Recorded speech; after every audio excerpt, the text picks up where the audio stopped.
Hər xanıma görə resepti fərqli olan ətli səbzi qovurmanı hazırladım.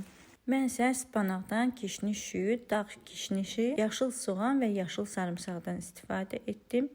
Hərə bir cür hazırlayır, dediyim kimi, ona görə fərqli ola bilər reseptlər. Sizin necə hazırladığınızı zəhmət olmasa kommentlərdə yazarsınız, mənə də maraqlıdır. Göyərtiləri yudum və gözəlcə doğradım. Tavaya yağ əlavə edirəm və soğanı da incə-incə doğrayıb tökürəm. Həmin yağın içərisinə qovururam. Əvvəlcədən qaynatdığım, yumuşatdığım xırda-xırda ətləri isə həmin soğanla birləşdirirəm. Biraz soğanla əti qovurduqdan sonra isə üzərinə duzunu və istiotunu da əlavə edirəm. Mən ilk öncə yaşıl soğan və sarımsağını doğrayıb onu əlavə edirəm. Biraz qovurduqdan sonra isə bütün göyərtilərini tökə bilərsiniz. Göyərtiləri tökürsünüz və qapağını da örtürsünüz ki, tam ölmüş olsun. 5 dəqiqədən sonra isə belə ətini altının üstünə çevirirsiniz ki, hər tərəfi yaxşıca göyərtilərin bişmiş olsun.